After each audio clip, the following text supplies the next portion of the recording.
Halo Bapak Ibu Guru Hebat Indonesia. Perkenalkan, nama saya Siti Rodoteljanah SPD, calon guru penggerak Angkatan 11 dari Kabupaten Kebumen. Kali ini saya akan menyampaikan aksi nyata modul 1.4, diseminasi budaya positif.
Assalamualaikum warahmatullahi wabarakatuh.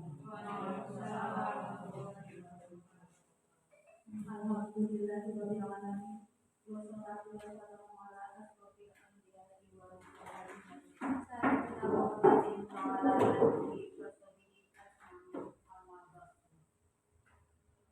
Yang terhormat Ibu Sri Aminah selaku Kepala SD Negeri Kebumen.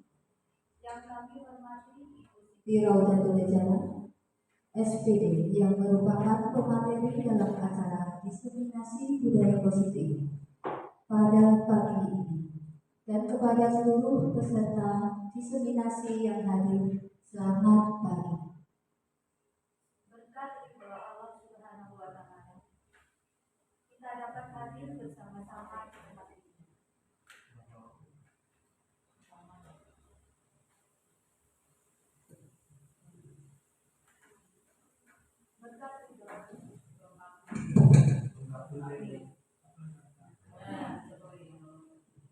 Berkat ridho Allah Subhanahu wa Ta'ala, kita dapat hadir bersama-sama di tempat ini. Marilah kita mengucapkan rasa syukur atas kenikmatan luar biasa yang diberikan olehnya, sehingga kita dapat menghadiri acara diseminasi budaya positif yang memiliki makna mendalam bagi kita semua. Shalawat dan salam kita haturkan kepada beliau Nabi Agung Nabi Muhammad SAW. Semoga kita semua mendapat syafaat beliau di hari akhir kelak. Amin ya robbal alamin. Bapak Ibu yang kami hormati, izinkanlah saya sebagai pembawa acara untuk mempersembahkan rangkaian acara pada hari ini. Pertama, pembukaan. Acara kedua, menyanyikan lagu kebangsaan Indonesia Raya. Acara ketiga, sambutan. Acara keempat, penyampaian materi oleh narasumber. Dilanjutkan acara kelima, tanya jawab. Acara keenam, umpan balik, dan terakhir tutup. Sebelum memulai kegiatan diseminasi, mari kita bersama-sama menghadirkan doa sesuai dengan agama dan keyakinan masing-masing. Mari kita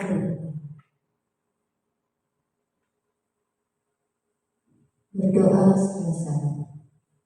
Selanjutnya kita akan menyanyikan lagu kebangsaan Indonesia Raya. Mohon agar hadirin berdiri. Kepada petugas disilakan.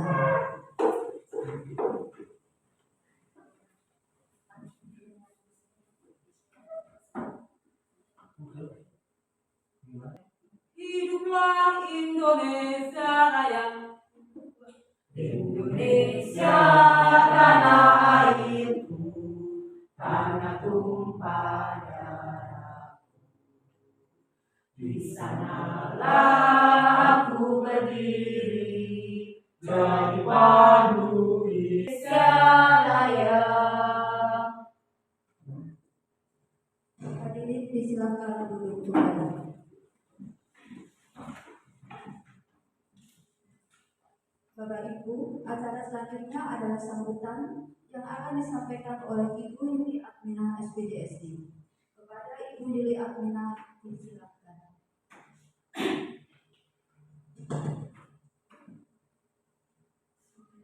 Assalamualaikum warahmatullahi wabarakatuh. Waalaikumsalam warahmatullahi wabarakatuh. Alhamdulillahirabbil alamin. Wabihi nasta'inu ala umuri dunya. Wassalatu wassalamu ala asyrofil anbiya'i wal mursalin wa ala alihi wa sahbihi ajma'in. Yang saya hormati Ibu Siti Ratul Janah SPDSD, Ibu Siti Ratul Janah SPD selaku narasumber dalam diseminasi budaya positif. Yang saya hormati Bapak Ibu guru serta karyawan SD Kabupaten, marilah kita senantiasa memanjatkan puja dan puji syukur kepada Allah Subhanahu wa Ta'ala yang telah melimpahkan rahmat hidayah kepada kita semua, sehingga pada siang hari ini kita bisa mengikuti diseminasi positif yang disampaikan oleh Ibu Siti Ratul Janah SPD. Salam serta sholawat sanjungkan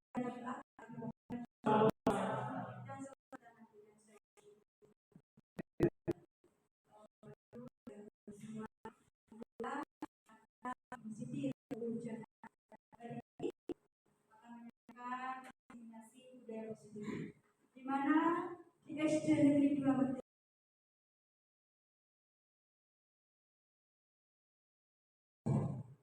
Untuk itu, mari Bapak Ibu kita dukung kegiatan diseminasi budaya positif ini oleh Ibu Siti Ratul Janah dengan seksama, diperhatikan dengan baik-baik.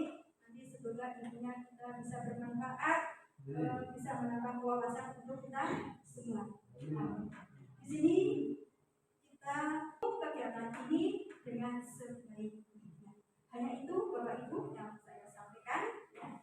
Mari kita nanti kita dukung dan laksanakan apa yang sudah disampaikan sehingga bisa memajukan SD Negeri 2 Merdeka ini, dan kepada anak-anak bisa juga nanti menjadikan budaya positif yang mempunyai karakter yang baik bagi anak didik kita.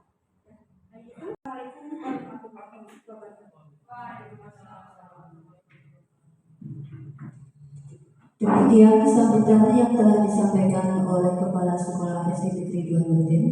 Kepadanya diucapkan terima kasih. Hadirin yang kami hormati, sesi yang telah lama dinantikan adalah pemaparan yang akan disampaikan oleh Ibu Siti Ratul Janah SPD. Kepada Ibu Siti Ratul Janah SPD, silakan. Assalamualaikum warahmatullahi wabarakatuh. Selamat siang Bapak Ibu. Are you ready? Oke, biar semangat kita tepuk semangat dulu ya. Kali ini tepuk semangatnya agak berbeda. Tepuk semangat. Dang dang dang ding ding ding dung dung dung. Dang dang dang ding ding ding dung dung dung. Dang dang dang ding ding ding dung dung dung. Se ma nga se. Alhamdulillah, semangatnya luar biasa sekali nih Bapak Ibu. Semoga dengan semangat ini bisa menjadi motivasi dalam mengikuti diseminasi. Ya, diseminasi budaya positif. Izin memperkenalkan diri ya. Saya Siti Ratul Janah SPD. Saya merupakan calon guru penggerak angkatan 11 dari Kabupaten Kebumen. Pada kesempatan hari ini saya akan menyampaikan tentang diseminasi budaya positif. Namun terlebih dahulu saya akan memaparkan tentang profil untuk SD Negeri 2 Merdeka. SD Negeri 2 Merdeka di bawah naungan Ibu Yuli Akminah SPDSD. Kemudian untuk guru kelas 1 yaitu Ibu Tri Darwati bisa tunjuk. Terima kasih. Kemudian untuk guru kelas 2 itu ada Ibu Hesti Lestari. Terima kasih. Kemudian untuk guru kelas 3 yaitu Ibu Juliani SPD. Terima kasih. Untuk kelas 4 yaitu Bapak Lukman Septembaran. Terima kasih. Kemudian untuk guru kelas 5 yaitu Ibu bos kita, Ibu Umi Farina Rahmawati. Kemudian untuk guru kelas 6 ini saya sendiri ya. Kemudian untuk guru agama Islam yaitu Ibu Alfia. Kemudian untuk guru PJOK Bapak Wirwan. Kemudian untuk TU Tata Usaha yaitu Ibu Hiti Utami. Dan untuk PGTS yaitu Bapak Sugeng. Ya, terima kasih untuk kehadirannya. Baik, Bapak Ibu tadi sudah disampaikan oleh Ibu Kepala Sekolah kita bahwasanya untuk SD Negeri 2 Mertil untuk budaya positif sudah berjalan nih. Sudah ada jadwal yang terstruktur dimulai dari hari Senin. Rutin kita selalu melaksanakan kegiatan upacara bendera. Dilanjutkan di hari Selasa itu ada kegiatan senam bersama yang dipimpin langsung oleh guru PJO kita yaitu Bapak Wirwan. Kemudian untuk hari Rabu ada pembiasaan yaitu kegiatan hafalan suratan pendek. Alhamdulillah kemarin kita sudah membuat buku kendali nih, buku kendali di mana buku itu yang nantinya akan mengontrol kegiatan-kegiatan yang dilakukan siswa baik di sekolah ataupun di rumah.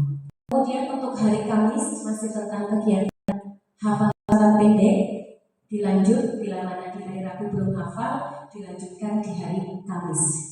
Kemudian di hari Jumat ada kegiatan membaca Yasin dan tahlil.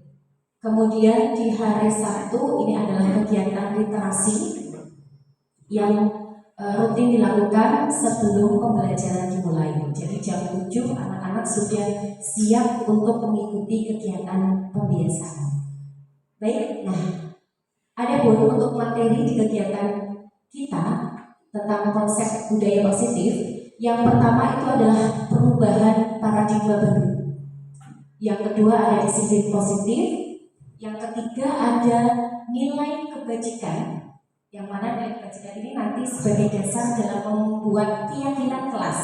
Kemudian yang keempat ada kebutuhan dasar manusia. Kemudian ada motivasi perilaku manusia. Yang keenam posisi kontrol. Yang ketujuh keyakinan kelas. Dan yang kedelapan adalah segitiga restribusi. Nah, untuk yang pertama itu adalah paradigma baru, pembelajaran dengan paradigma baru. Ini yang lagi ngetren adalah pembelajaran berdiferensiasi nih Bapak Ibu, di mana pembelajaran berdiferensiasi ini mampu memfasilitasi kebutuhan peserta didik. Karena kita tahu bahwa peserta didik itu memiliki karakteristik yang berbeda. Sebagai guru kita tidak bisa memandang murid kita itu sama.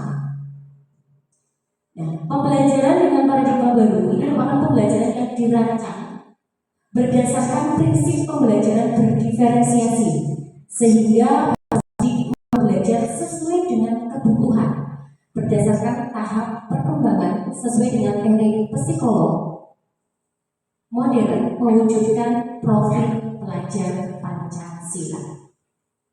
Adapun budaya positif itu memiliki definisi yaitu perwujudan nilai atau keyakinan universal yang diharapkan di sekolah. Kemudian, Bapak Ibu,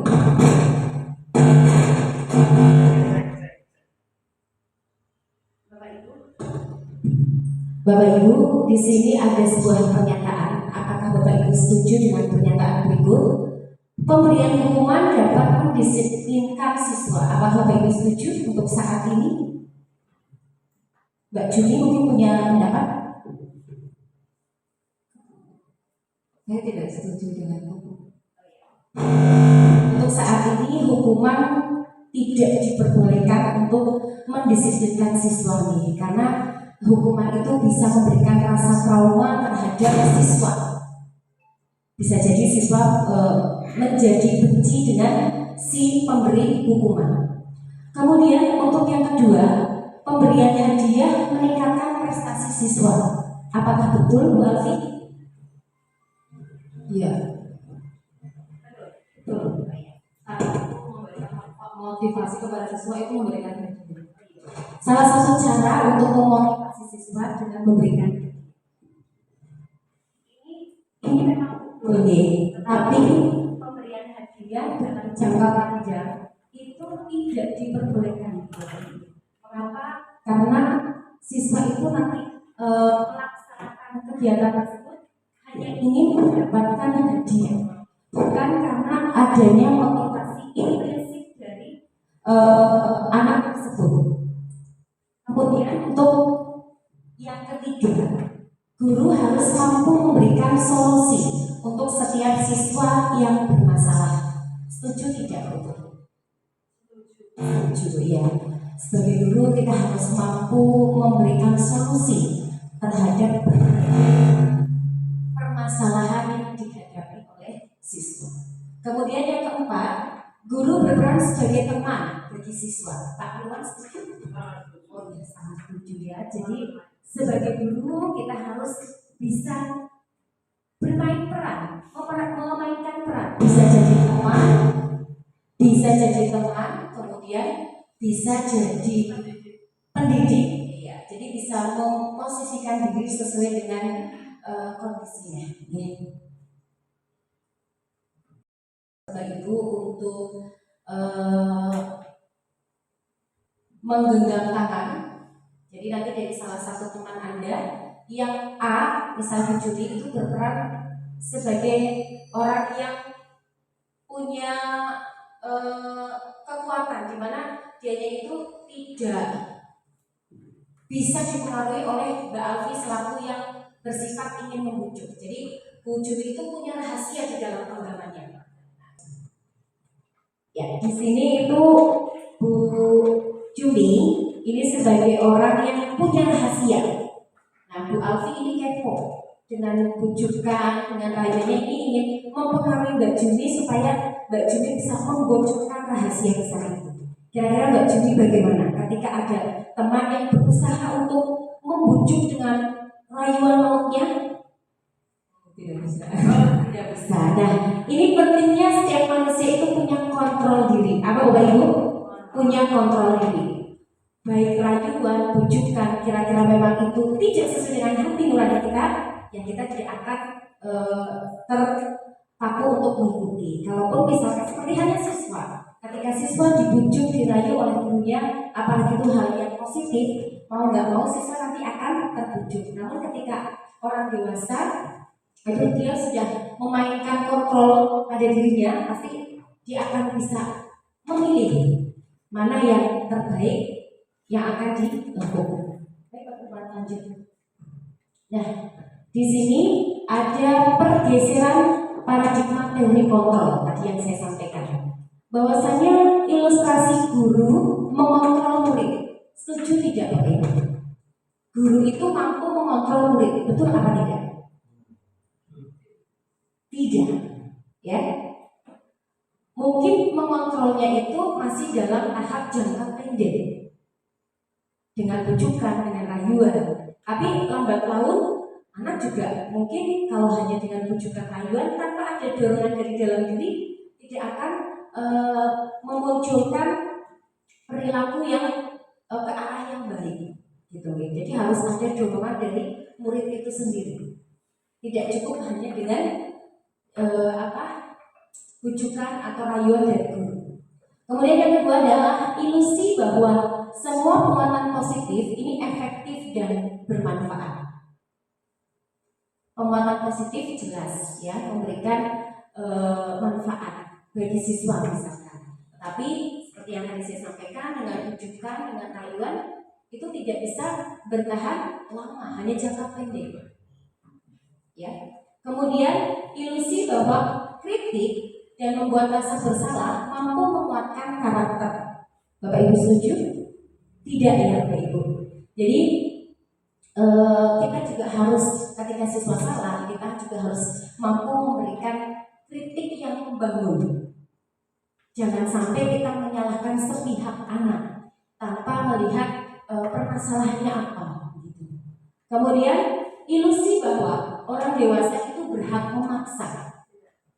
Setuju? Tidak setuju. Alasannya apa Bu? Karena kita kan meskipun antara orang dewasa dan anak itu punya hak. Punya hak dan punya pilihan. Tidak bisa memaksakan, ya. Anak itu punya pilihan. Hidup itu pilihan, betul sekali. Lanjut Pak. Bagaimana seseorang itu bisa berubah dari paradigma stimulus respon kepada pendekatan teori kontrol? Di sini dijelaskan kalau stimulus respon itu realitas kebutuhan kita itu dianggap sama. Namun ketika teori kontrol itu menganggap bahwa kebutuhan setiap orang itu adalah berbeda. Kemudian semua orang melihatnya itu sama kalau sesuai dengan stimulus respon. Namun ketika sesuai dengan teori kontrol, setiap orang memiliki gambaran yang berbeda, tidak bisa disamakan.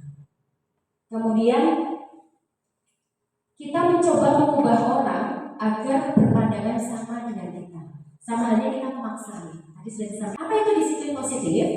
Adalah salah satu penerapan disiplin yang bertujuan untuk menumbuhkan kesadaran serta membudayakan anak untuk melakukan sesuatu tanpa ada sogokan, tanpa ada ancaman, intimidasi, dan tanpa adanya hukuman. Jadi benar-benar siswa melakukan dari hatinya, bukan karena ada sesuatu dari orang lain. Nah, di sini kita akan mengenal yang namanya motivasi perilaku manusia. Itu ada berapa itu? Ada 3 ya. Yang pertama adalah menghindari ketidaknyamanan atau hukuman. Nah, mungkin Bapak Ibu waktu dulu zaman SD, ini kan sudah berbeda dengan zaman sekarang nih. Guru zaman dulu itu sepertinya ketika kita melakukan salah pasti ada hukuman. Kadang namanya anak itu melakukannya karena merasa tidak nyaman ketika nanti kalau tidak melakukan ada hukuman yang sudah menanti. Kemudian mendapat imbalan atau penghargaan. Ini yang biasa kita lakukan nih Bapak Ibu. Tidak terlepas dari itu, imbalan atau penghargaan ini sebagai wujud motivasi. Namun hal ini tidak bisa kita lakukan secara terus-menerus. Bisa jadi membuat anak itu tidak mandiri. Jadi anak melakukan karena ada motif sesuatu, saya dapat penghargaan, saya dapat imbalan. Dan itu pun bila dilakukan secara terus-menerus, anak yang tidak mendapat imbalan pastinya akan mendapat atau memiliki rasa iri hati. Kemudian yang terakhir ini adalah motivasi yang baik, Bapak Ibu, di mana motivasi itu menjadi diri dan orang yang mereka inginkan. Jadi betul-betul motivasi sudah ada dalam dirinya, motivasi intrinsik. Nah, apa itu hukuman, apa itu konsensus, dan apa itu restitusi. Kita akan bahas satu persatu. Kalau dengan hukuman, Bu Alfi takut nggak? Punya pengalaman mungkin pada saat sekolah dulu pernah dihukum oleh gurunya? Disuruh berdiri sungguh. Peduli mencabut rumput Karena telah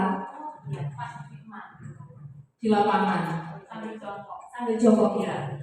Jadi Bu Alfi punya pengalaman karena terlambat datang sekolah, kemudian oleh gurunya diminta untuk mencabuti rumput. Sampai sekarang masih teringat memori ini? Masih. Jadi hukuman itu tadi sudah disampaikan tidak bisa untuk mendisiplinkan siswa, justru memberikan rasa trauma.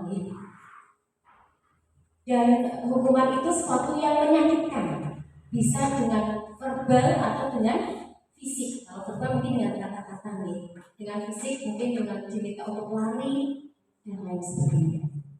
Kemudian membuat kita nyaman tidak, Bu Alfi? Tidak nyaman. Murid akan tersakiti nih secara tidak langsung. Malu gitu, ya. Malu karena dilihat teman-teman yang lain. Meskipun banyak temannya juga yang dihukum. Meskipun di situ ada banyak temannya gitu. Oke. Nah, berbeda dengan konsekuensi. Kalau konsekuensi itu sebuah aturan yang sudah disepakati. Misalkan anak melanggar, itu sudah ada kesepakatan terlebih dahulu. Namun adanya konsekuensi ini juga membuat anak merasa tidak nyaman juga. ya, merasa tidak nyaman dalam jangka waktu yang pendek. Murid akan dibuat tidak nyaman. Penguatan hanya bertahan dalam waktu jangka pendek saja. Membutuhkan penerapan mengikuti peraturan dalam masyarakat. Kemudian ada restitusi. Nah, ini adalah restitusi memiliki arti sebagai pilihan. Sebagai apa Bapak Ibu? Pilihan. Pilihan yang nantinya akan diambil ketika siswa itu melakukan suatu kesalahan.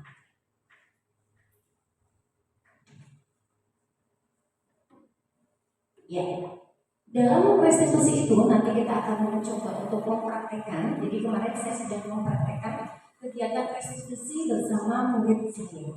Jadi restitusi itu ada 3 tahapan. Ada 3 tahapan. Yang pertama ada menstabilkan identitas. Yang kedua ada validasi tindakan salah. Yang ketiga ada menanyakan keyakinan kelas. Jadi mungkin di sini Bapak Ibu sudah pernah membuat keyakinan kelas bersama dengan murid-murid atau sudah pernah melakukan aksi nyata sesuai dengan modul yang ada di dalam PNN. Lanjut Pak. Nah, hukuman dan konsekuensi ataupun restitusi tadi sudah saya sampaikan nih sedikit. Hukuman ini bersifat terencana, satu arah, dan biasanya berupa fisik ataupun non fisik atau verbal dengan kata-kata yang kasar. Konsekuensi ini bersifat terencana, sudah disepakati oleh guru ataupun dari pihak sekolah. Kemudian ada yang namanya restitusi, ini sudah disampaikan, ada proses menciptakan kondisi bagi murid untuk memperbaiki kesalahan mereka sehingga nantinya menumbuhkan karakter yang lebih kuat dari sebelumnya. Nah, di sini ada beberapa pernyataan. Untuk pernyataan yang pertama, mencatat 100 kali di dalam buku dengan kalimat saya tidak akan terlambat lagi karena datang terlambat ke sekolah. Nah, poin yang pertama itu termasuk konsekuensi atau hukuman. Hukuman Bapak Ibu? Konsekuensi Bapak Ibu. Itu termasuk konsekuensi. Membersihkan coretan yang dibuatnya di meja tulis. Ketika anak mungkin membuat coretan terus tanpa sengaja Bu Juni menghampiri anak tersebut dan meminta untuk membersihkan coretan, itu termasuk apa?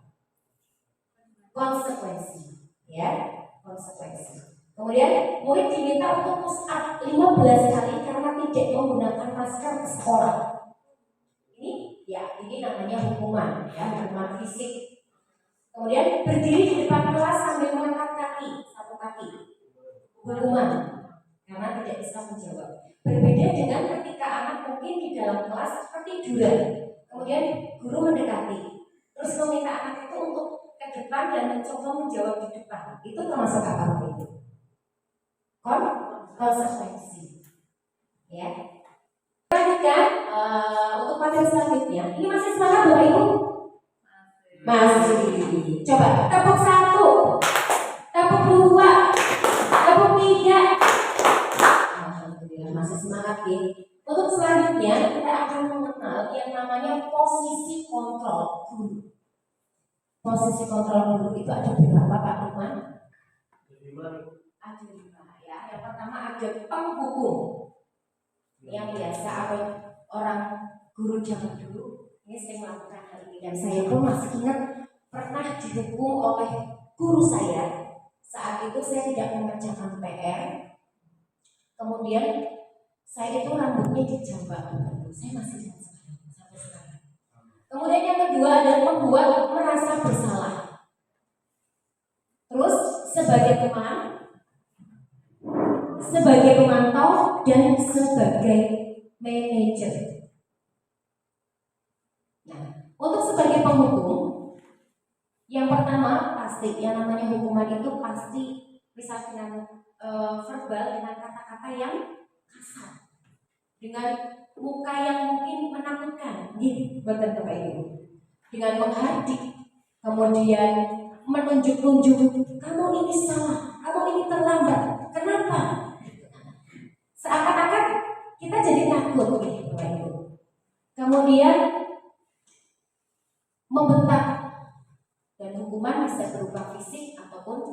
fisik, berupa verbal, kata-kata. Dan dampak yang dirasakan oleh anak menjadi dendam, ya, menjadi dendam dengan gurunya. Suatu saat Pak Guru motornya tak kempesin bannya. Nah itu bisa saja terjadi nih Bapak Ibu. Kemudian tidak menyukai guru tersebut, itu pasti. Kemudian membuat merasa bersalah. Ini biasanya ditunjukkan dengan roman atau aura muka guru yang lembut, namun menyalahkan siswa tersebut. Guru mengatakan kesalahan pada siswa dan dampak yang ditimbulkan, tentunya siswa akan merasa bahwa dirinya itu melakukan kesalahan yang besar, membuat rasa bersalah. Kemudian sebagai teman, guru ini biasanya kalau sebagai teman ini bersikap ramah, bersikap ramah, biasanya selalu mengajak, menunjukkan persuasif sebuah teman. Ayolah bantu itu, biasanya seperti itu. Kemudian cenderung bersenda gurau, jadi ada menunjukkan suasana yang yang pertama adalah bergantung orang. Kemudian tidak mandiri, jadi apa minta ditolong oleh gurunya. Kemudian sebagai pemantau, jadi kalau sebagai pemantau mungkin guru itu sudah mempunyai pandangan atau mempunyai data-data terkait siswa tersebut, sudah memperhatikan sebelumnya.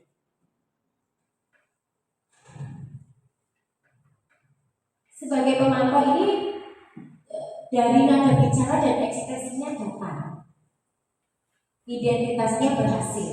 Jadi pemantau saat siswa diberi sanksi. Jadi mungkin siswa melakukan kesalahan hari ini, guru itu masih memantau.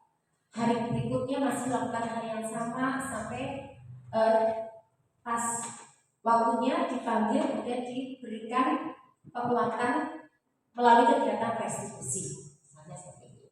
Nah, dampaknya apa? Dampaknya adalah tidak sepenuhnya jadi siswa itu mandiri. Jadi kalau pemantau itu lebih ke mengingatkan kembali tentang aturan atau sebuah kebijakan dari sekolahan tersebut. Bila mana ada siswa yang terlambat datang ke sekolah. Kemudian ada yang bersikap sebagai manajer. Guru yang memiliki sikap sebagai manajer atau memposisikan diri sebagai manajer ini merupakan posisi yang ideal, yang menguntungkan bagi guru dan menguntungkan bagi murid. Ini yang paling baik di antara 5 posisi kontrol guru. Mengapa? Karena posisi manajer itu yang pertama ada suaranya netral, jadi tidak memihak salah satunya. Kemudian tercipta identitas yang positif, mengajukan pertanyaan bermakna. Ketika ada siswa yang terlambat, tidak lantas langsung memarahi, tapi mengajak siswa untuk kenapa, alasannya apa, mengingatkan kembali tentang keyakinan yang sudah disepakati bersama apa, yang kamu langgar apa, kemudian apa yang kamu lakukan untuk memperbaiki kesalahanmu itu. Nah, mengajak siswa untuk memperbaiki kesalahannya. Nah, dampaknya pasti siswa akan apa Bu Afi? Mandiri. Kemudian mampu memecahkan masalahnya sendiri. Jadi melatih siswa untuk lebih bertanggung jawab.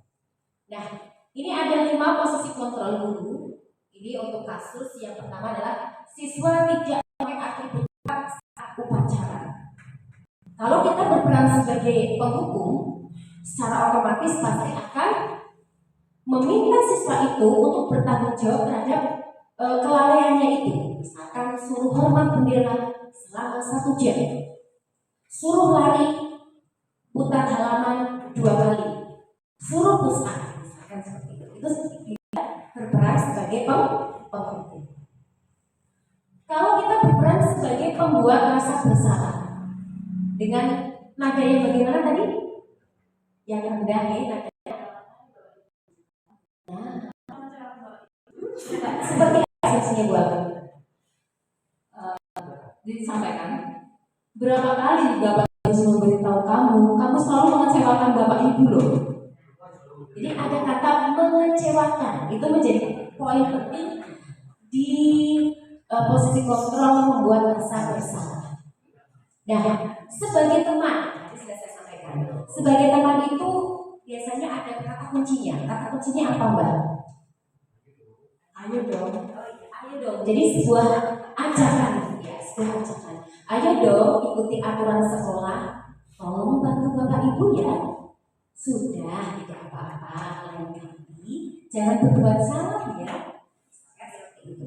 Kemudian untuk sebagai pemantau, apa Pak Lukman kalau sebagai pemantau? Kata kuncinya. Mengingatkan kembali. Oh iya, konsekuensi, aturan ya, aturan yang sudah dibuat. Betul. Misalkan kamu sudah melanggar peraturan sekolah, kamu tahu konsekuensinya apa? Ya sudah, setelah upacara nanti kamu diatribut di koperasi, awas jangan lupa, kayak gitu. Oke, lanjut. Kemudian posisi yang selanjutnya adalah posisi manajer. Nah ini posisi yang ideal, yang tentunya Bapak Ibu harus bisa menerapkan ini bila mana anak didiknya melakukan suatu kesalahan. Apakah kamu tahu kesalahanmu? Kira-kira bagaimana kamu akan memperbaiki kesalahanmu ini? Jadi dengan nada yang apa tadi Mbak Alfi? Nadanya rendah, terus lembut, sama tidak berpihak ya. Iya, oke. Ini sebagai manajer. Nah, posisi kontrol apakah aku untuk yang nomor 1 bisa dibaca? Saya kecewa sekali denganmu. Ya, itu masuk ke posisi kontrol apa Bapak Ibu? Merasa bersalah. Ya. Apa Bapak Ibu? Membuat rasa bersalah. Ya.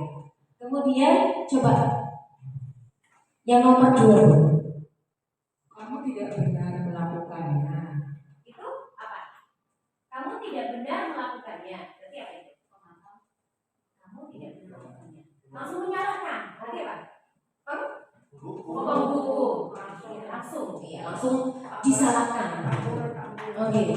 Terus yang ketiga. Manajer, apa rencanamu untuk menyelesaikan masalah Oke, ini? tepuk tangannya sebagai manajer. Ayo, atau apa rencanamu untuk menyelesaikan permasalahan ini? Coba Bu Matri yang selanjutnya.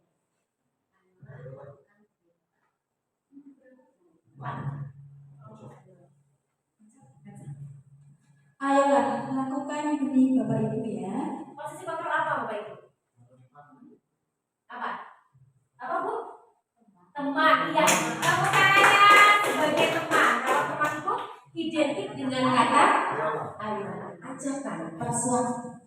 Kemudian yang terakhir, Pak Mirwan. yang terakhir coba dibaca. Kamu tidak akan mendapat nilai jika tidak melaksanakan tugas. Apa itu? Sebagai apa itu? Pemantau ya. Tepuk tangannya saya. Ya, terima kasih Pak Mirwan. Sebagai pemantau ya, lanjut Pak. Nah, pahami kasus berikut ini. Jadi saya sudah menyiapkan sebuah kasus. Nah, kasus di sini mohon maaf nih Pak Lukman, bukan berarti mengatasnamakan Pak Lukman, hanya namanya saja.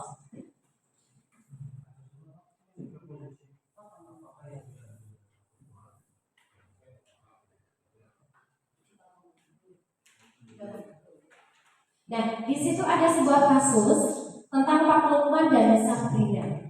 Ya, nanti Bapak Ibu diminta untuk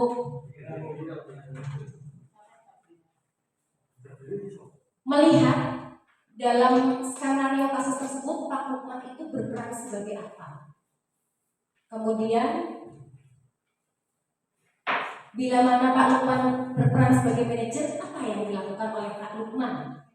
Dan selanjutnya, nilai kebajikan apa yang dimunculkan? Dan bagaimana saya menyikapi langkah yang diambil Pak Lukman? Apakah langkah yang diambil Pak Lukman sudah betul atau tidak? Kira-kira berapa menit Bapak Ibu untuk menganalisis kasus tersebut? 10 menit cukup? Ya, boleh. Sedikit untuk apa ya? Ceritanya bahwasanya Pak Lukman itu adalah seorang guru di mana satunya seorang murid yang datang terlambat. Sudah datang terlambat, dia memakai sepatu yang bukan warna hitam.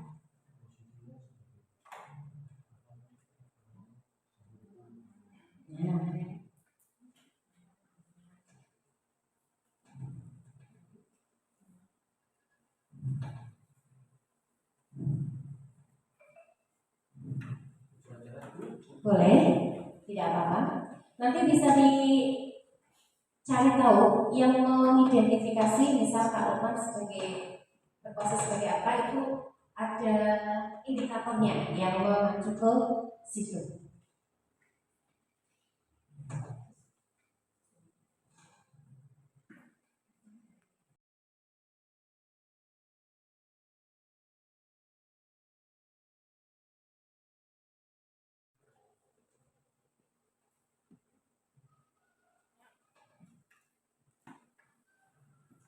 Ya, sudah deh. Ada yang mungkin mewakili untuk pertanyaan nomor 1 yang mencoba menjawab? Bu Tri sepertinya sudah serius ini mau jawab. Pertanyaannya bisa dibaca, Bu? Dalam kasus di atas, sikap posisi apakah yang diambil oleh Bapak? Jelaskan, apakah indikatornya? Saya mencoba menjawab, ya sudah. Kamu sudah melanggar peraturan sekolah. Kamu salah. Sudah terlambat. Salah warna sepatunya. Segera buat sepatu. Kalau tidak, bisa mengenakan warna sepatu sesuai peraturan.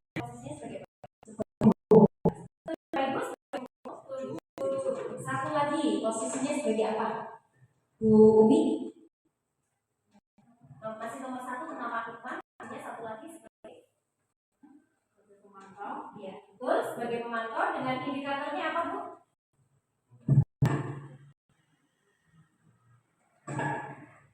Indikatornya yaitu Pak Lukman berkata tidak telah melanggar peraturan sekolah. Kalau tidak sanggup ambil sepatu di rumah atau diantarkan sepatu ke sekolah. Ya sudah, kamu tidak bersepatu saja seharian di sekolah.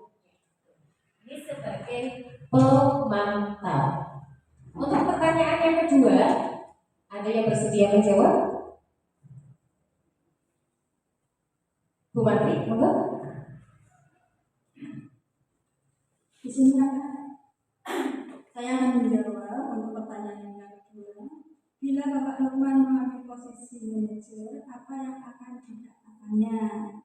Nah, di mana sesuai dengan visi misi sekolah kita adalah untuk ramah kepada anak. Maka pertanyaannya untuk anak kita harus dengan suara yang lembut, jangan dengan wajah yang menakutkan. Ditanya dulu anaknya dengan pertanyaan, mengapa kamu datang terlambat, Sabrina? Terus, mengapa tidak memakai sepatu sesuai aturan sekolah?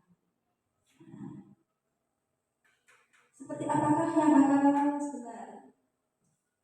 apakah yang akan dia juga sebenarnya jelaskan? Nah, nanti untuk ke Sabrina ditanyakan juga untuk kesepakatan kelas yang sudah dibuat oleh teman-teman bersama. Sabrina, kamu tahu keyakinan sekolah apa yang sudah disepakati? Menurutmu keyakinan sekolah apa yang sudah kamu langgar? Apa yang bisa kamu lakukan untuk memperbaiki masalah ini?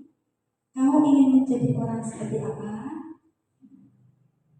Begitu penjelasan saya, Ibu Siti Badrujana. Terima kasih. Terima kasih. Pertanyaan selanjutnya.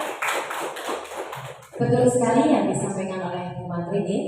Kalau Pak Lukman berperan sebagai manajer, tentunya tidak langsung serta-merta menyalahkan Sabrina, tapi bisa dengan menanyakan terlebih dahulu,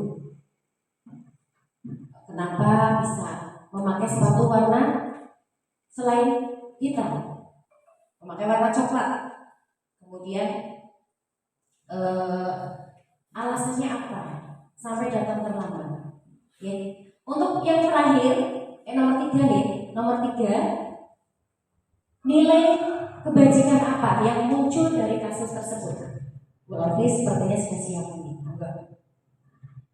Ya, nomor 3 nilai kebajikan yang dituju yaitu yang pertama disiplin, yang kedua kesetaraan, yang ketiga tanggung jawab, dan yang keempat kesederhanaan. Begitu. Terima kasih ya.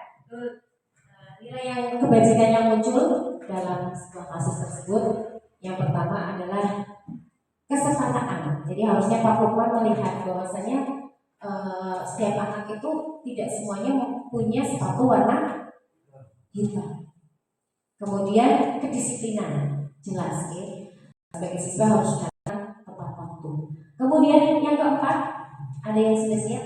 Mungkin Pak Lukman siap dengan jawabannya.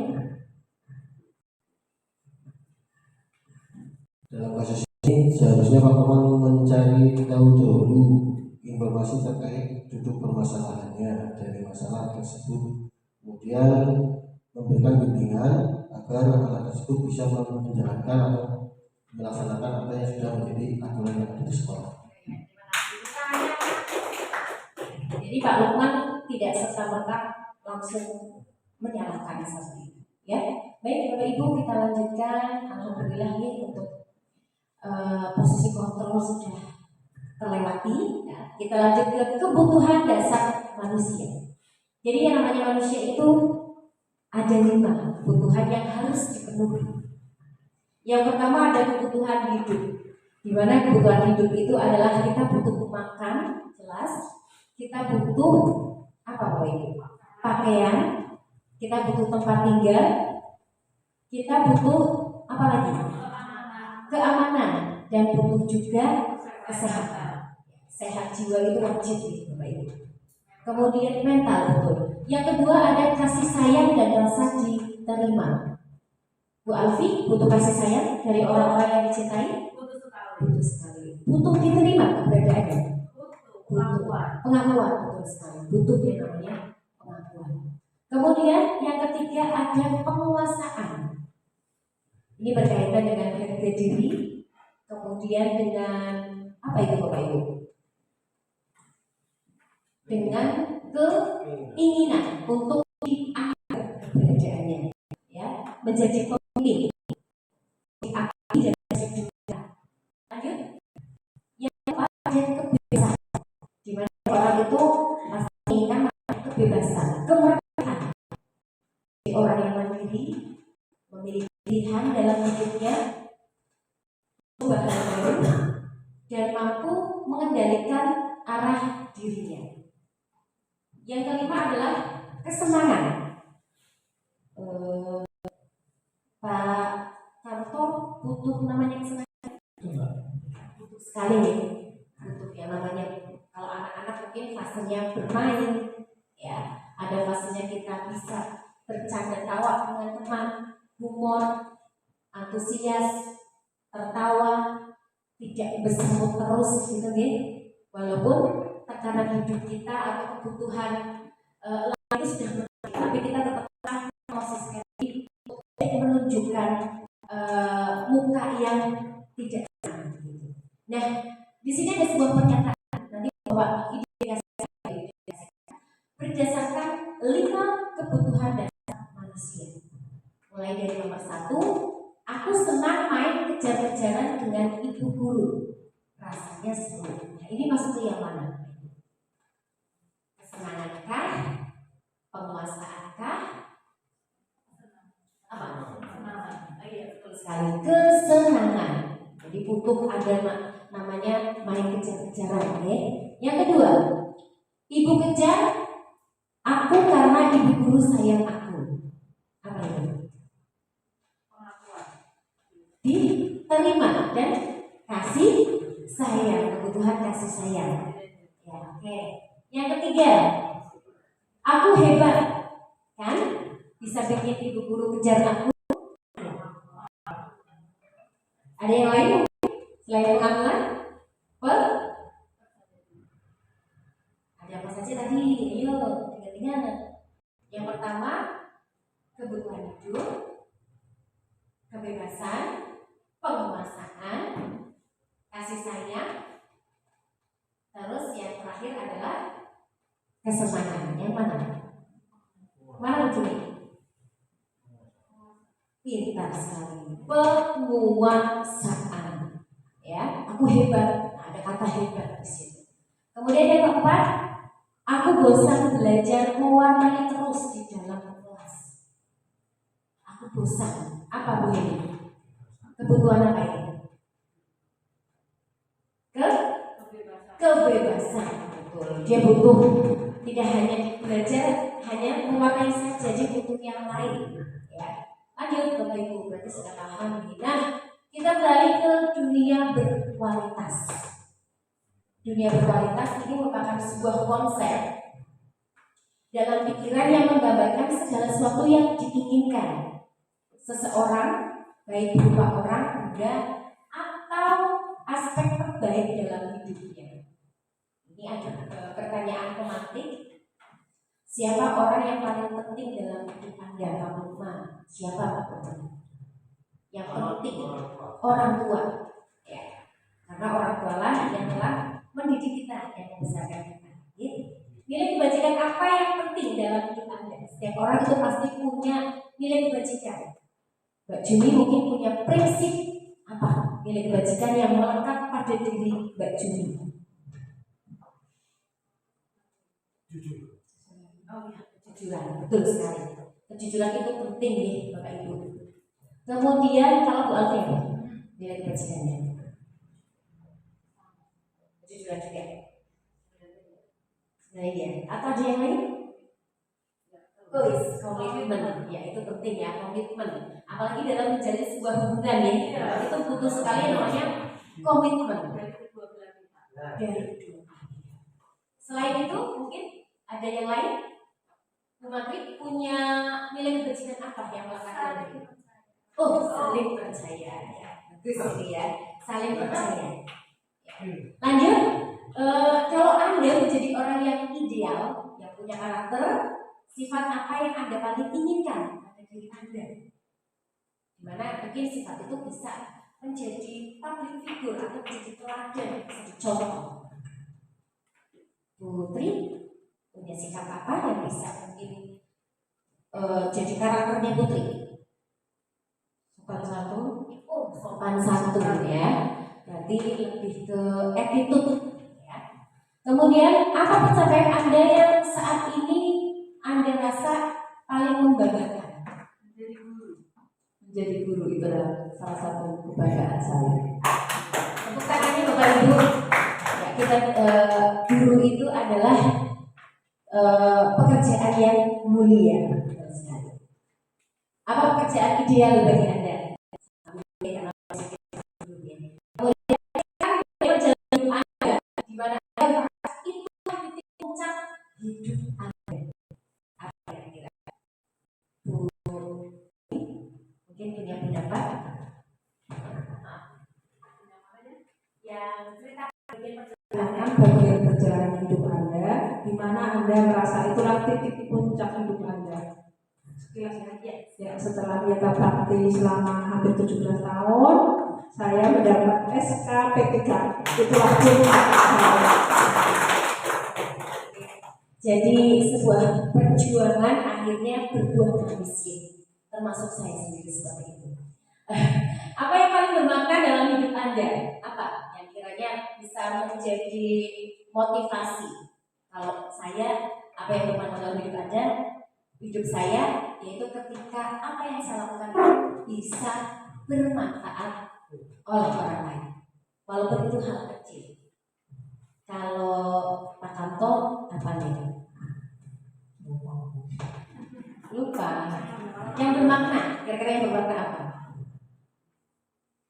Bisa membesarkan anak-anak. Bisa membesarkan anak-anak dengan pendidikan dan kasih sayang. Ini adalah tugas atau tanggung jawab sebagai orang tua. Lanjut Bapak. Nah, Bapak Ibu di sini ada yang sudah pernah membuat keyakinan kelas, peraturan kelas, kesepakatan kelas. Nah, di sini saya akan mencoba menggali apa yang dimaksud dengan kesepakatan kelas. Kesepakatan kelas, Pak Lukman mungkin sudah pernah membuat kesepakatan bersama murid. Apa itu kesepakatan kelas?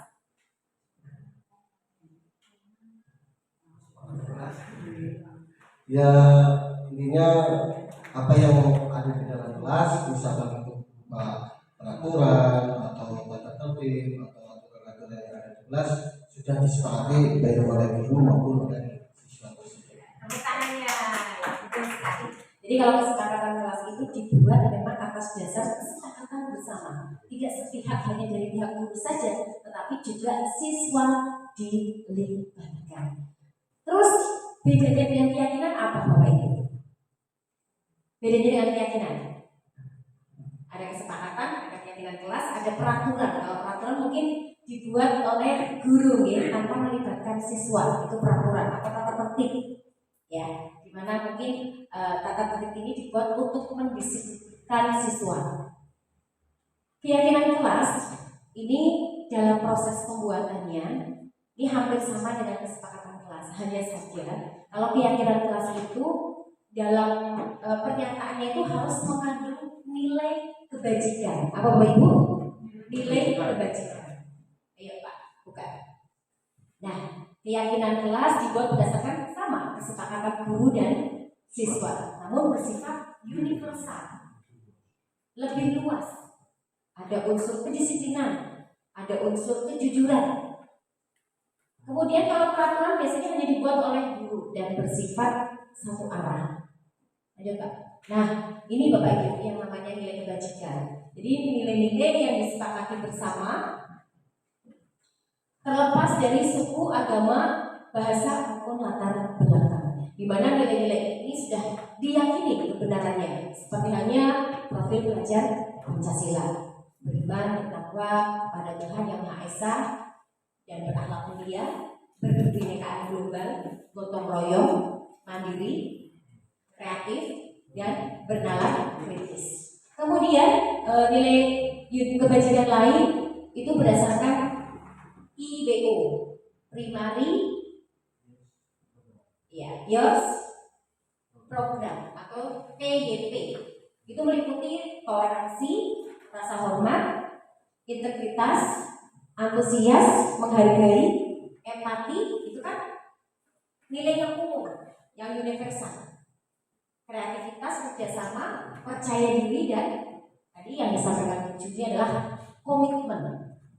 Kemudian ada keterampilan hidup atau life skill, dapat dipercaya, kemudian lurus hati,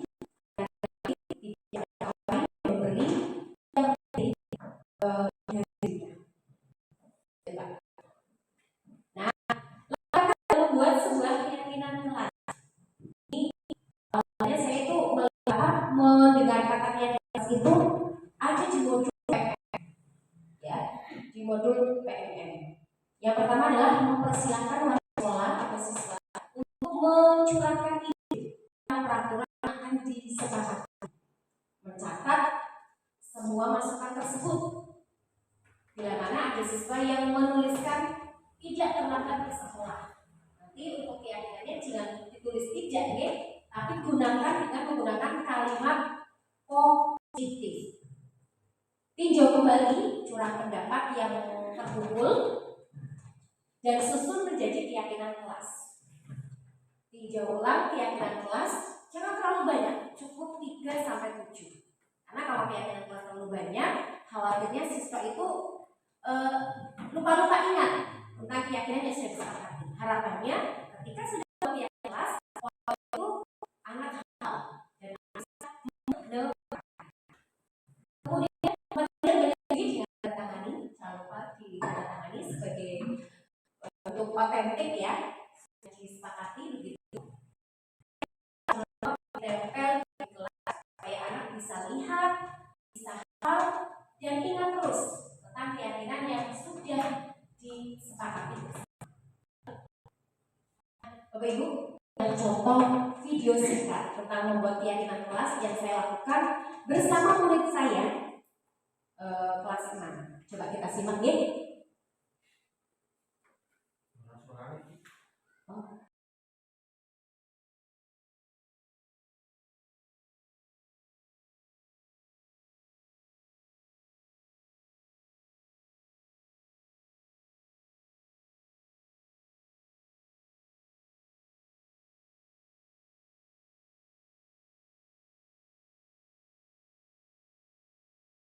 Ini adalah proses pembuatan keyakinan saya yang saya lakukan pada siswa kelas 6, di mana terlebih dahulu saya menanyakan kepada siswa inginkan kelas yang seperti apa. Baru nanti siswa menulis pada sebuah stick note ya, pada sebuah kertas. Saya berikan 5 atau 4 kertas kecil itu, baru saya menuliskan. Satu stick note itu menuliskan satu pernyataan. Nah, setelah siswa menulis, baru diberikan tempel di papan. Menempel di papan, baru nanti saya mengelompokkan pernyataan yang sesuai yang mana kita kelompokkan antara satu siswa dengan siswa yang lain. Nah, dalam membuat keyakinan kelas ini kemarin saya menyepakati ada 6 keyakinan kelas. Banyak siswa yang menyebutkan datang tepat waktu, datang sekolah tepat waktu. Ini sesuai dengan yang dipercikan tentang kedisiplinan. Kemudian yang kedua adalah banyak yang menulis juga terkait menjaga kebersihan sekolah ataupun lingkungan kelas. Itu saya juga masukkan. Kemudian menghargai guru, menghargai teman, saya juga masukkan. Itu berarti masuk ke toleransi antar sesama. Jadi tidak hanya guru siswa saja, tetapi sesama, baik adik kelas dan warga sekolah. Kemudian yang selanjutnya yang keempat itu adalah siswa banyak yang menyebutkan terkait melaksanakan pembiasaan yang sudah kita lakukan. Saya coba ulas kembali. Banyak siswa yang hafal mulai dari kebiasaan dari hari Senin sampai hari Sabtu. Itu juga saya masukkan. Itu masuk ke poin kalau melaksanakan kegiatan, terus ada yang melaksanakan atau mengerjakan PR, berarti tanggung jawab dalam melaksanakan kegiatan ataupun tugas-tugas sekolah. Selanjutnya yang kelima itu ada yang menyebutkan juga membawa bekal, berbagi bekal, berbagi makanan. Karena kita untuk di SD Dwarmeden kan memang anak setiap hari bawa bekal. Saya biasakan anak untuk makan bersama, untuk saling berbagi, tidak hanya makanan saja. Nah itu saya masukkan juga di keyakinan kelas, peduli sesama. Dan yang terakhir, banyak anak yang menuliskan tidak mencontek. Kemudian satu lagi, tidak, kadang kan namanya anak ya, satu yang sama lain itu dalam hal berbicara mungkin ada yang suka berbohong. Nah itu saya juga masukkan ke dalam keyakinan, yaitu berkata jujur dalam perkataan dan perbuatan, tidak hanya dari lisannya saja tetapi jujur dalam berperilaku. Itu 6 keyakinan kelas yang saya coba susun bersama dengan murid saya. Lanjut Pak Lukman. Nah,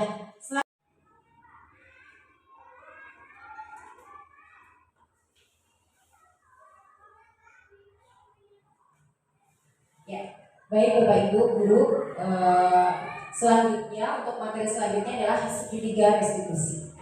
Di awal tadi saya sudah menjelaskan apa itu segitiga restitusi, yaitu kegiatan atau proses untuk menciptakan kondisi bagi murid untuk memperbaiki kesalahannya. Jadi dalam sebuah lembaga atau dalam sebuah sekolah ini biasanya siswa ada yang melanggar suatu aturan. Ketika siswa melanggar suatu aturan, jangan sampai kita selaku guru itu langsung menghakimi, menghukum tanpa mengetahui kebutuhan dari siswa tersebut.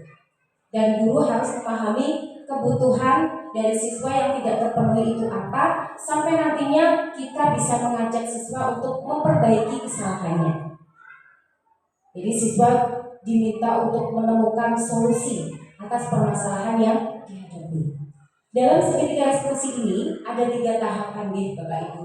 Yang pertama ada menstabilkan identitas, yang kedua ada validasi tindakan yang salah, yang ketiga adalah menanyakan keyakinan kelas. Sebelumnya di kelas 6 saya sudah membuat keyakinan kelas bersama dengan siswa kelas 6. Jadi keyakinan kelas yang sudah dibentuk ini bisa dijadikan sebuah dasar untuk siswa mengingat kembali keyakinan apa yang pernah dilakukan, kemudian ketika melakukan kesalahan, keyakinan apa yang coba siswa itu langgar. Nah, untuk tahapan yang pertama, ayo Pak Lukman bisa dibuka. Ini ada video yang saya lakukan bersama siswa kelas 6. Kebetulan saya melihat ada murid saya yang bernama Alin. Ini sudah beberapa kali tidak mengerjakan PR.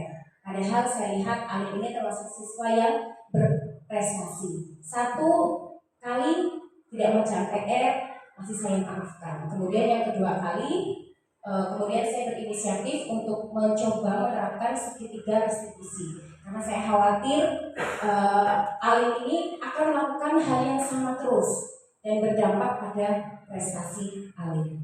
Nah, dimulai dari kegiatan yang pertama adalah menstabilkan identitas.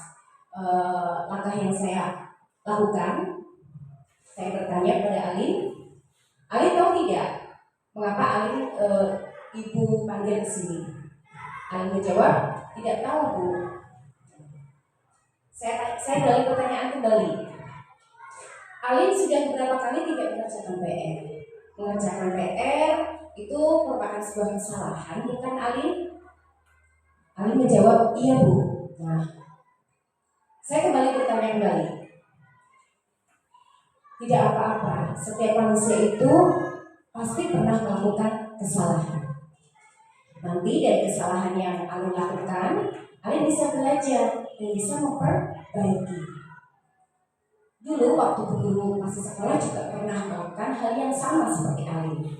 Sempat sesekali atau 2 kali ibu tidak mengerjakan PR karena banyak hal. Salah satunya terlalu asik menonton TV. Kemudian yang kedua, saya tanya untuk yang validasi tindakan yang salah kepada Alin, saya tanya seperti ini. Alin tentunya punya alasan mengapa Alin tidak mengerjakan PR. Coba sekarang Alin ceritakan. Alin kemudian bercerita bahwasanya dalam beberapa hari karena kesibukan orang tua, di mana ayah ibunya itu sibuk, sehingga Alin itu butuh perhatian. Dan di kesempatan itu Alin manfaatkan untuk menonton TV sampai larut malam. Dan Alin pun butuh kebebasan. Itu hal yang wajar nih Bapak Ibu. Setiap manusia itu pasti menginginkan suatu kebebasan, menginginkan perhatian, kasih sayang, ada 5 kebutuhan dasar manusia. Kemudian yang selanjutnya yaitu menanyakan keyakinan. Setelah saya gali dari alasan Alin, kemudian menanyakan keyakinan, saya tanya, eh, kita sudah pernah membuat keyakinan kelas ya. Coba Alin sebutkan keyakinan kelas yang sudah kita buat bersama teman. Alin tidak mengerjakan PR itu berarti melanggar keyakinan kelas yang apa? Oh iya, yang bertanggung jawab terhadap tugas dan kegiatan sekolah. Nah, setelah itu coba langkah apa yang Alin lakukan untuk bisa memperbaiki kesalahannya? Salah satunya yaitu Alin harus mengatur kegiatan, memanfaatkan waktu dengan baik. Misalkan setelah sholat maghrib, Alin manfaatkan untuk mengerjakan PR. Kemudian setelah mengerjakan PR, boleh nonton TV tapi tidak dengan durasi yang lama atau bahkan sampai malam, yang nantinya bisa berdampak Alin jadi terlambat datang ke sekolah, kemudian PR-nya terbengkalai, tidak dikerjakan. Nah, ini adalah kegiatan yang Alin lakukan ya dari memperbaiki kesalahannya.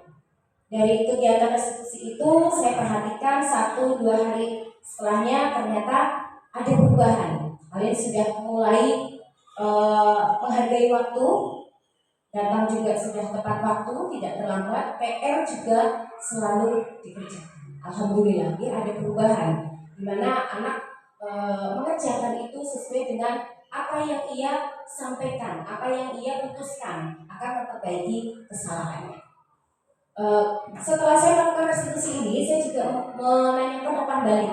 Ternyata Alin senang ketika diajak berdiskusi bersama gurunya untuk mencari tahu permasalahan atau mencari tahu solusi terbaik atas permasalahannya, dan juga mengetahui kebutuhan dasar yang tidak terpenuhi apa. Dan saya mencoba untuk menjembatani, misalkan kayak kurang perhatian, berarti saya harus berkoordinasi dengan orang tuanya untuk bisa menyempatkan waktu untuk memperhatikan kegiatan-kegiatan yang anak-anak lakukan baik di rumah ataupun di sekolah.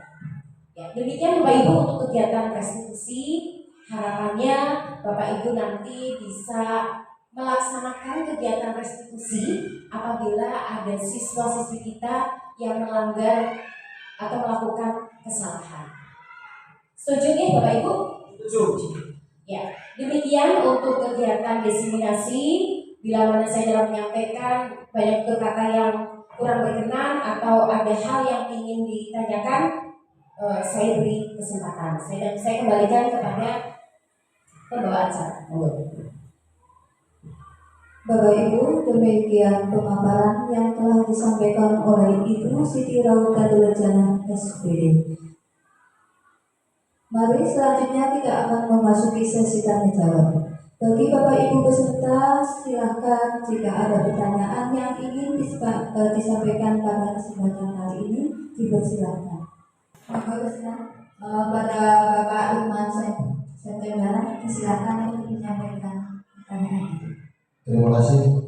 Mohon izin sebelumnya terima kasih atas kesempatan yang sudah diberikan oleh Bu Nesti dan Bu Siti Raudatul Janah. Luar biasa materi yang sudah disampaikan oleh beliau. Di sini saya ingin menanyakan salah satu saja ini, mohon izin bertanya.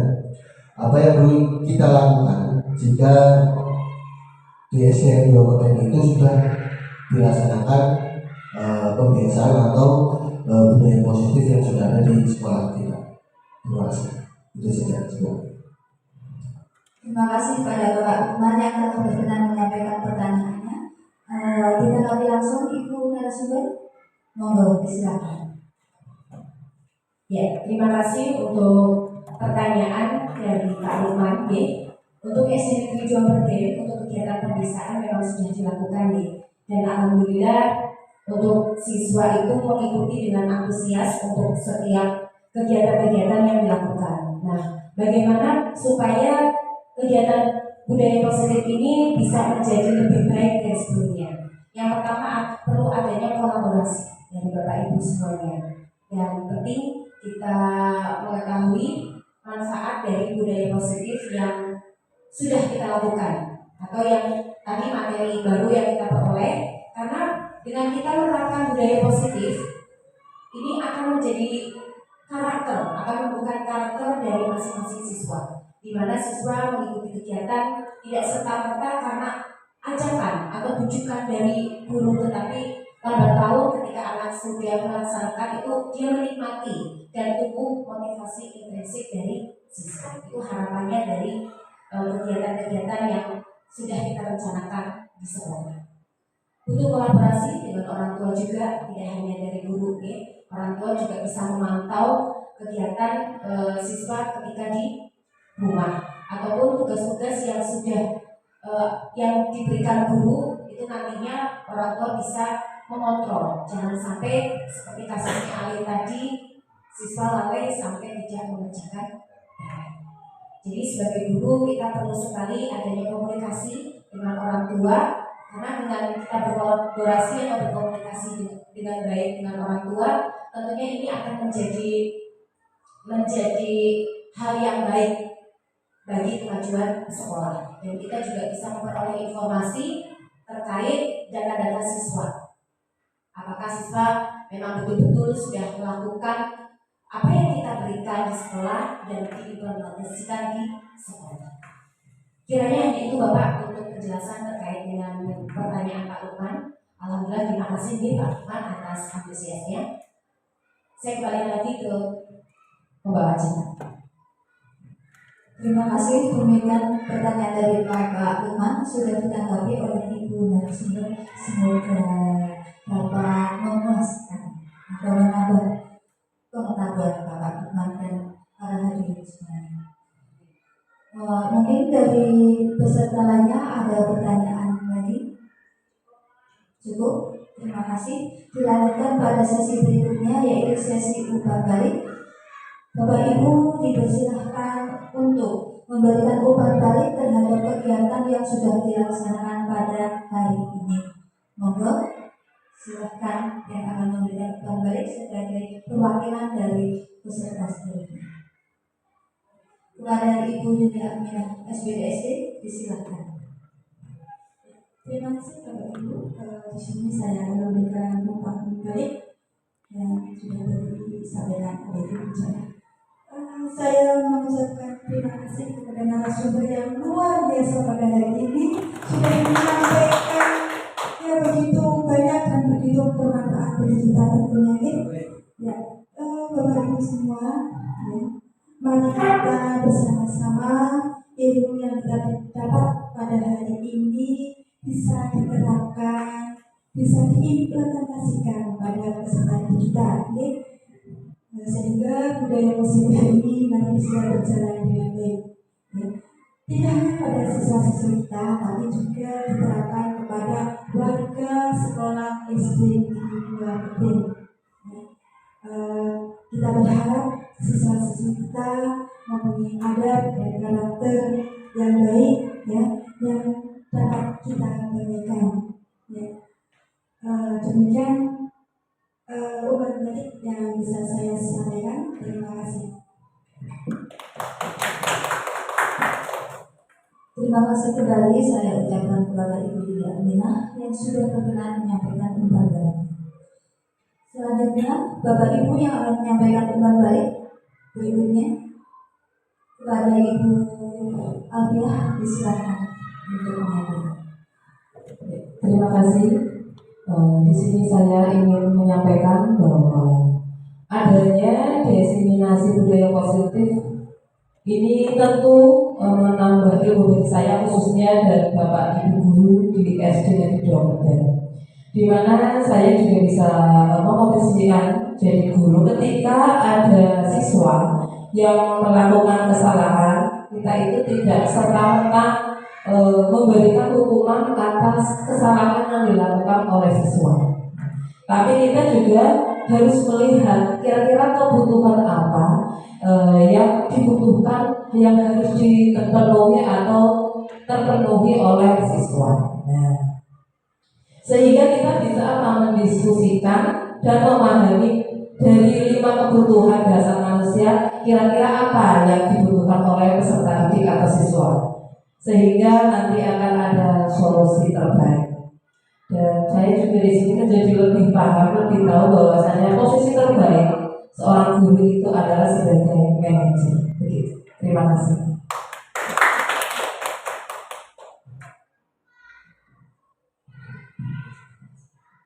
Bapak Ibu, rangkaian acara hari ini satu demi satu telah kita lalui bersama. Tibalah saatnya pada acara terakhir yaitu penutup. Apabila dalam membawakan acara banyak terdapat kesalahan, saya mohon maaf yang setulus-tulusnya.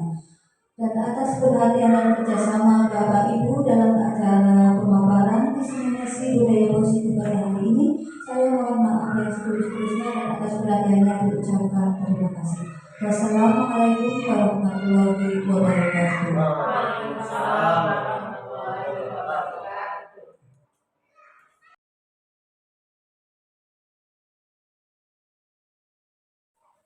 Selamat pagi anak-anak. Pagi Bu. Bagaimana anak kabarnya hari ini? Baik. Alhamdulillah. Semoga di pertemuan kali ini anak-anak semuanya diberikan keberkahan ilmu ya.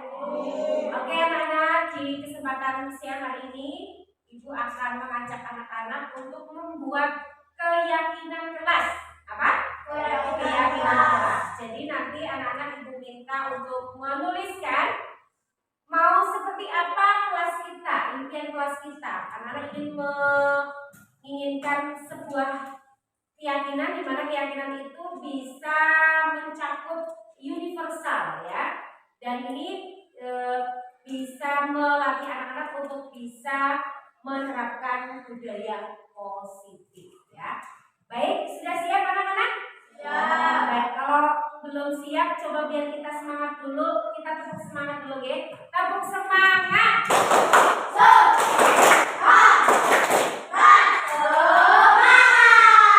Alhamdulillah anak sudah semangat semuanya ya.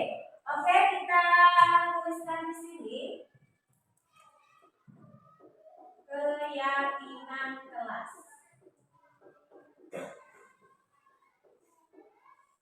Tuliskan hal-hal apa saja yang anak-anak inginkan untuk kelas kita atau impian kelas kita apa ya. Bisa lebih dari satu. Nanti guru kasihkan 3 ya. Tulis. Kita analisis bersama.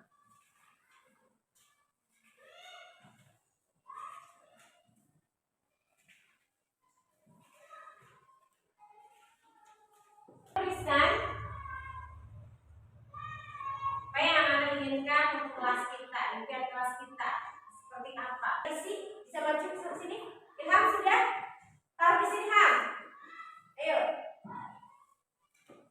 Nanti kita coba susun bersama. Mana yang susun? Oke, boleh lanjut. Yang sudah terisi langsung boleh diisikan. Lanjut, ayo.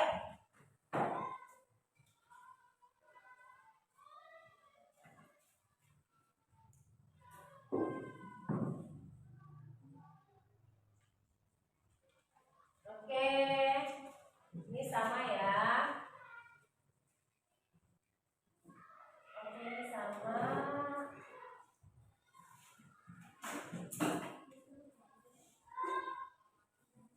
Oke, betul. Iya, ini sama dengan ini. Jangan membuli teman. Oke, boleh. Yuk, yang lain.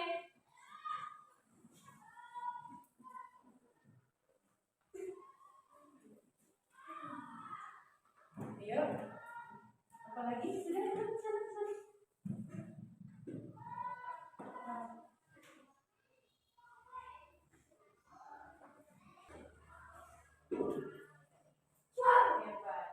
Tidak boleh mencontek.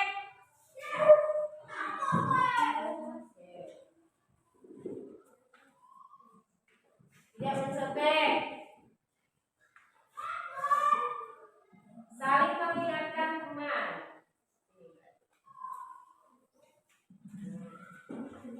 Ini tetap tepat waktu sini. Terus menghormati Bapak Ibu guru, berarti menghormati sama ya.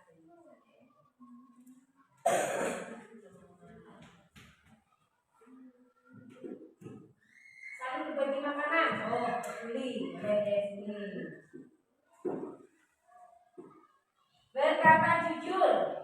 Oke. Ayo yang lain. Ini sudah susun berdasarkan nilai kebajikan. Ayo. Ini juga. Oke, sudah deh. Siapa yang belum?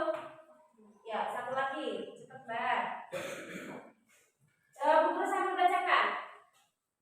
Ini berarti datang ke sekolah tepat waktu. Berarti nilai kebajikannya apa? Kedisiplinan, ya. Oke, yang pertama datang tepat waktu. Misalkan anak-anak kan tahu kalau jam 7 itu sudah waktunya masuk ya. Jadi tidak boleh anak-anak berangkat melebihi dari jam 7. Terus yang kedua, menjaga kebersihan lingkungan. Bisa membuang sampah pada tempatnya ya. Berarti di sini apa? Menjaga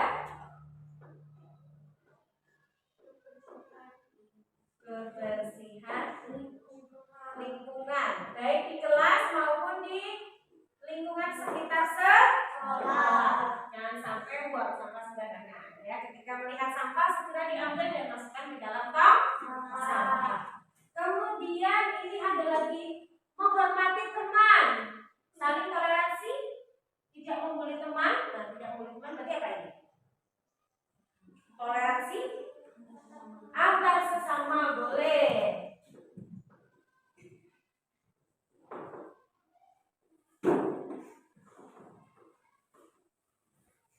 Kemudian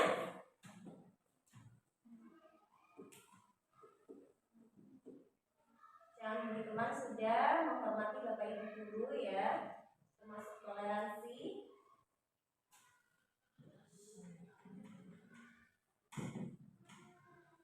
Berbagi makanan, berarti apa ini? Terus kalau ada teman kamu yang mungkin melakukan hal-hal yang tidak baik, sedang bertengkar, kita mencoba untuk melerai nasihat, berarti apa?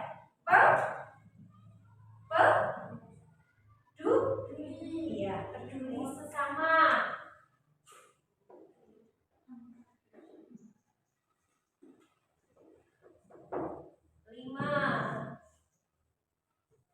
Laksanakan pembiasaan pagi. Kita kan setiap pagi itu kalau jam 7 langsung kita melaksanakan pembiasaan pagi ya, mulai dari upacara bendera, kemudian apa lagi? Senam, terus Asmaul Husna.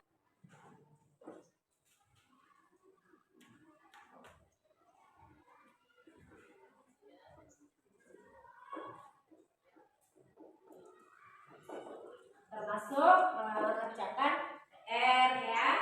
Terus misalnya sama guru diminta untuk masuk ke depan ya anak-anak mengerjakan PR ya. Jangan sampai tidak mau. Kemudian yang terakhir, ini kayaknya tadi guru menemukan satu ini. Tidak boleh mencontek.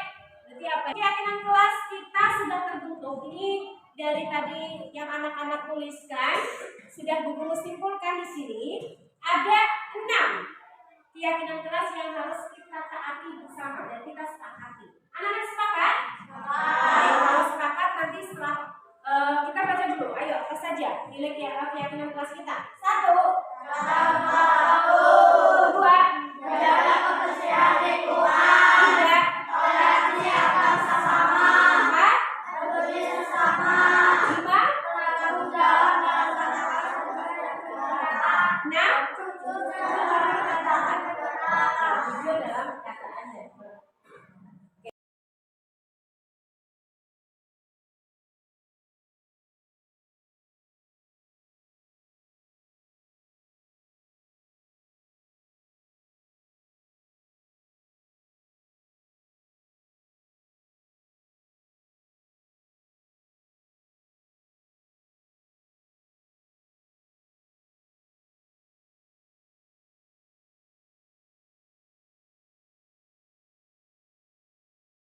dan saya senang diajak ibu memperkuat keyakinan kelas bersama teman-teman. Saya dapat memberikan masukan untuk kelas impian saya. Kedepannya saya akan menyepakati keyakinan tersebut dan berusaha untuk melaksanakan dengan bahagia dan sungguh-sungguh. Terima kasih.